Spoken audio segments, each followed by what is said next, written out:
आखिर उद्धव ठाकरे को समझ में आ चुका है कि भैया ये जो आदमी है संजय राउत किस तरह से हमारे बर्बादी का कारण बन चुका है। ये कुछ भी मुंह खोल के मुंह उठा के आगे बोल देता है और फंस जाते हैं ये लोग। तो ऐसे ही परेशान होके जब ये बात समझ में आई उद्धव ठाकरे को, तो उद्धव ठाकरे ने बंद कमरे में बंद करके संजय राउत की बहुत बुरी तरह से पिटाई की गई है, बहुत सारे लोगों को साथ में लेके।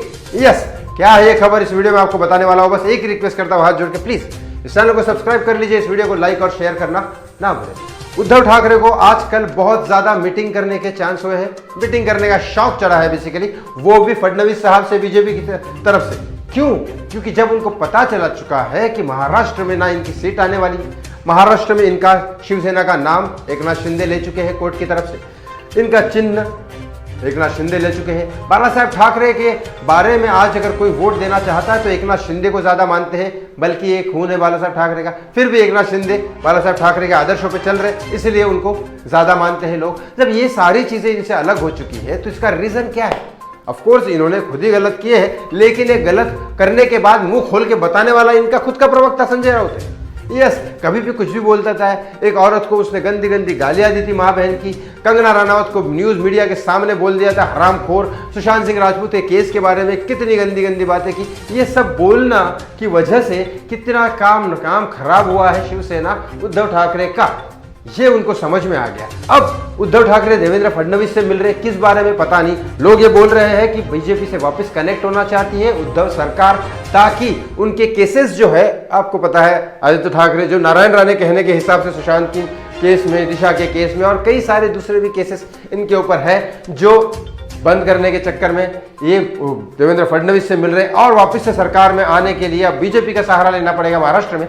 ये भी उद्धव ठाकरे को पता चला तो मिल रहे हैं वापस से। यही बात को लेके और बीएमसी के इलेक्शन आने वाले हैं जो बार बार पोस्टपोन होते जा रहे हैं। और बीएमसी के इलेक्शन कितने इंपॉर्टेंट है एक नेता के लिए, आपको मैं कई बार बता चुका हूं कि बीएमसी का इलेक्शन मतलब पैसा, उसके बाद पैसे आएंगे, क्योंकि रोड बनाना, पानी का सप्लाई करना, बिजली का, ये वो सारी चीजें बीएमसी हैंडल करती है। और बीएमसी के कॉन्ट्रैक्ट को कॉन्ट्रैक्ट देने में कई सारा नेता लोगों को पैसा मिलता है और वो पैसे की वजह से तो इलेक्शन जीते जाते हैं। भारत में तो हमारे ऐसा हो रहा है और होता है। तो यहाँ पे बीएमसी के इलेक्शन में जीत के आने के लिए उद्धव ठाकरे ने अपने कई सारे नेताओं को बुलाया, अपने एमपी, एमएलए, सांसद सबको बुलाया, जो उनको सपोर्ट करते हैं उन लोगों को बुलाया।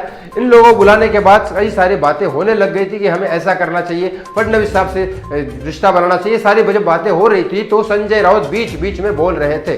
तो ऐसे में कई सारे लोगों ने बोला इसको चुप कराओ, चुप कराओ, चुप कराओ। और जब ये चुप नहीं हो रहे थे, संजय राउत बीच बीच में बोल रहे थे, तो उन कार्यकर्ताओं ने बोला संजय राउत को बंद करो, बस चुप करो, चुप करो। तब उद्धव ठाकरे ने आदेश दिया कि बंद करो कमरे में। तब उद्धव ठाकरे के आदेश पे बहुत सारे लोग उनको अंदर लेके गए बंद कमरे में। जब संजय राउत फिर भी नहीं मान रहे तो अंदर बंद करने के बाद उन लोगों ने अंदर चले गए संजय राउत के साथ और अंदर धमाकेदार धुलाई हुई संजय राउत की। और फिर मीटिंग खत्म होने के बाद संजय राउत को जब बाहर लेके आए तब बहुत बुरी हालत थी। लेकिन ये ऐसा होने के बाद अब कहा जा रहा है कि संजय राउत शिवसेना उद्धव ठाकरे की छोड़ने वाले हैं और शायद शरद पवार को जाके मिलने वाले। लेकिन शरद पवार मुझे नहीं लगता इतनी बड़ी बेवकूफ़ी करेंगे एक ऐसे इंसान को रख के जो कुछ भी बोल सकता है। आपको क्या लगता है इस न्यूज़ के बारे में? कमेंट बॉक्स में कमेंट करके जरूर बताएं। थैंक यू सो मच, बहुत बहुत धन्यवाद।